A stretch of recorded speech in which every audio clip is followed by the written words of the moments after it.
نہیں ہوا، یعنی تحقیق کا دروازہ بند ہوا ہے؟ نہیں بند ہوا۔ اچھا، اس تحقیق کے نتیجے میں اگر نص قرآنی کے نئے معنی جو عہد سے مطابقت رکھتے ہیں وہ سامنے آ جاتے ہیں تو اسے ہمیں اس کو ماننا چاہیے، اس پہ اصرار کرنا چاہیے۔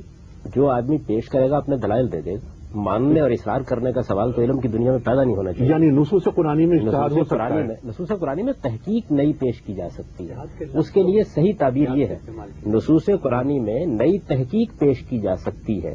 یعنی ایک آدمی قرآن مجید کی کسی نص پر غور کر کے یہ آپ کو بتا سکتا ہے کہ اس کا مدعا سمجھنے میں غلطی لگی ہے پہلے لوگوں کو، یہ بتا سکتا ہے۔ یعنی مثال کے طور پر دیکھیے نا، میراث کا آپ کا قانون ہے، قرآن مجید میں بیان ہوا ہے، بڑی وضاحت کے ساتھ بیان ہوا ہے۔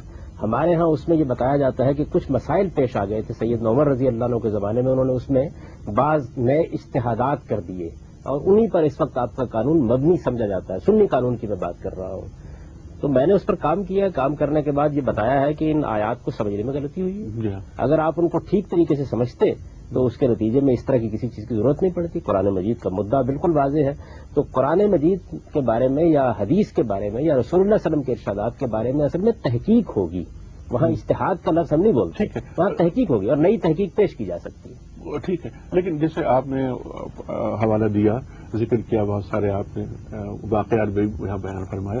حضرت عمر فاروق کے زمانے کا واقعہ ہے کہ چور لایا جاتا ہے اور اس کا ہاتھ کٹنا ہے، قطعیت کے بعد قرآنی حکم ہے یہ، لیکن حضرت عمر یہ فرماتے ہیں کہ چونکہ اس سال قحط پڑا تھا تو اس سال یہ ہاتھ نہیں کاٹا جائے گا اس کا، تو کیا وقتی طور پر حاکم وقت قرآنی حکم کو ساکت یا منسوخ کر سکتا ہے؟ یہ جو آپ نے مثال دی بہت اچھی مثال دی، اسی سے میں میرا خیال ہے اپنا مدعا سمجھا دوں گا۔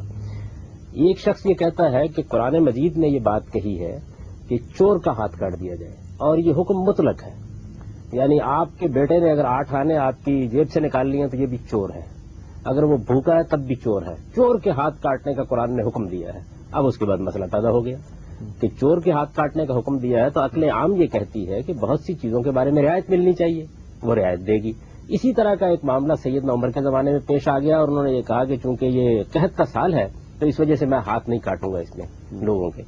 ایک زاویہ یہ ہے، ایک دوسرا زاویہ وہ ہے جو میں جسارت کر رہا ہوں پیش کرنے کی، وہ یہ کہ قرآن مجید کی آیت ہی میں ان سب چیزوں کی گنجائش موجود ہے۔ قرآن مجید نے وہاں صفت کے صیغے استعمال کیے ہیں جو اہتمام پر دلالت کرتے ہیں، لہذا قرآن نے اصل میں یہ نہیں کہا کہ جس نے چوری کی اس کا ہاتھ کاٹ دو، اس نے کہا السارق والسارقہ کا، چور کا ہاتھ کاٹ دو۔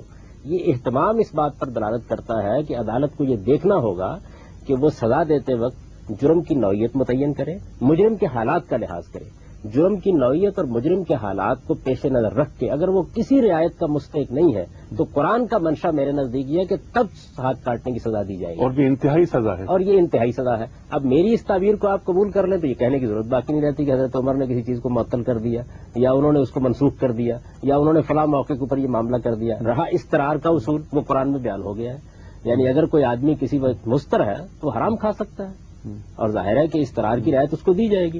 تو میرے نزدیک تمام سزائیں جتنی بھی قرآن مجید میں بیان ہوئی ہیں ان میں سے قذف کی سزا کو چھوڑ کر باقی تمام میں قرآن نے یہی طریقہ اختیار کیا۔ دیکھیے قتل میں کیا کیا ہے، یعنی 2 انتہائیں بیان کر دی ہیں، آپ قصاص لیں گے، آپ دیت پر معاملہ کر لیں گے۔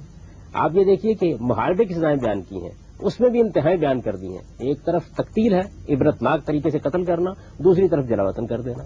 تو امام کو حق ہے، قاضی کو حق ہے، عدالت کو حق ہے، پارلیمنٹ کو حق ہے کہ وہ ان میں سے حالات کے لحاظ سے قانون سازی کر کے کم سزا بھی دے دے، زیادہ سزا بھی دے دے۔ یہی معاملہ چوری میں ہے، یہی معاملہ زنا میں ہے۔ بالکل میرے نزدیک زنا کی سزا بھی انتہائی سزا ہے، یہ نہیں ہے کہ جیسے ہی زنا کا ارتکاب ہو جائے گا آپ دے دیں گے، جرم کی نوعیت دیکھی جائے گی، مجرم کے حالات دیکھے جائیں گے۔ اب اس زاویہ نظر سے اگر آپ دیکھیں تو صرف نص کو سمجھنے کی ضرورت ہے اور ایک نئی تعبیر پیش کر دی گئی ہے، اس کی ضرورت نہیں ہے کہ اسے آپ معطل کریں۔ علامہ صاحب، نص کو سمجھنے کی ضرورت ہے، ایک نئی تعبیر پیش کرنے کی ضرورت ہے۔ حضرت عمر کا واقعہ بھی آیا کہ قطعیت نہیں ہوا، السارق والسارقہ کی بات ہوئی ہے، زکوٰۃ کی مدیں 8 مدات قرآن کریم میں واضح ہیں، مؤلفۃ القلوب بھی شامل ہیں، لیکن حضرت عمر کے زمانے میں وہ لوگ جو اسلام قبول نو مسلم تھے ان کی مدد کی جاتی تھی، وہ روک دیا گیا کہ اب ضرورت نہیں ہے۔ تو اس کا مطلب جیسے غامدی صاحب فرما رہے ہیں کہ حالات و واقعات دیکھتے ہوئے نئی شرح نئی تعبیر کے ساتھ نئی تعبیر کی جا سکتی ہے جو حالات و واقعات سے ایک مناسبت رکھتی ہو. میرے نزدیک صحیح تعبیر کرنی چاہیے، وہ حالات و واقعات سے ہمیشہ مناسبت رکھتی ہے. بالکل جب بھی تعبیر صحیح ہو جائے گی حالات و واقعات سے مناسبت پیدا ہو جائے گی، تو ہو نہیں سکتی کہ نہ ہو. اس لیے کہ اللہ کا کلام ہے، یہ کیسے ہو سکتا ہے کہ اس کی تعبیر کے لیے مجھے حالات و واقعات سے اس کی مناسبت پیدا کرنی ہے؟ مجھے تو صحیح بات سمجھنی ہے. اللہ تعالیٰ نے اپنی بات قرآن مجید میں جن الفاظ میں کہی ہے، جس سیاق و سباق میں کہی ہے، جس پس منظر میں کہی ہے، آپ جب ٹھیک سمجھ لیں گے تو آپ کو قیامت تک ایسے حالات و واقعات پیش ہی نہیں آ سکتے کہ جن میں اس میں کوئی ترمیم کی ضرورت پیش آئے. لیکن آپ غلطی کر رہے ہیں سمجھنے میں. آپ نے پہلے مدعا یہ سمجھ لیا کہ حکم مطلق ہے، اس کے بعد تو بچہ 18 جیب سے نکالے گا تو آپ کہیں گے اب حکم منسوخ کریں. حکم مطلق ہے کہ کیا قرآنی احکامات مطلق احکام ہیں یا ان پر حالات و واقعات کے مطابق ساکت ہو سکتے ہیں، معطل ہو سکتے ہیں، منسوخ ہو سکتے ہیں؟ کیا فرماتے ہیں آپ؟ کیا گنجائش ہے؟ یہاں پر دو باتیں پیش نظر رکھنی چاہیے. جہاں تک سزاؤں کے نفاذ کا معاملہ ہے، میں سزا کے علاوہ احکام قرآنی کی بات کر رہا ہوں میں.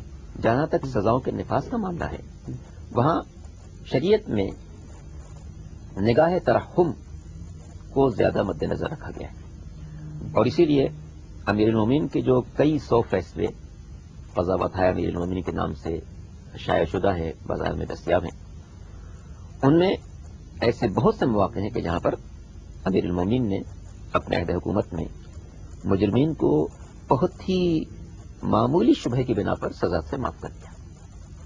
اور بعض اوقات ایسی بھی مثالیں ملتی ہیں کہ جس میں آپ نے سزا میں کافی تاخیر کی ہے، کیونکہ اگر جرم ثابت ہو جائے تو سزا اس کو ملنی چاہیے، لیکن ضروری نہیں کہ وہ سزا آج دی جائے.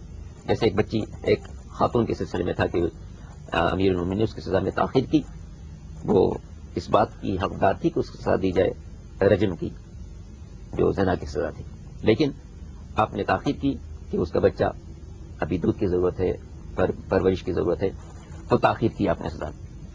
تو چونکہ شریعت کی طرف سے جو سزائیں معین ہیں ان میں رحم کے پہلو کو، مہربانی کے پہلو کو بہت زیادہ مد نظر رکھا گیا ہے.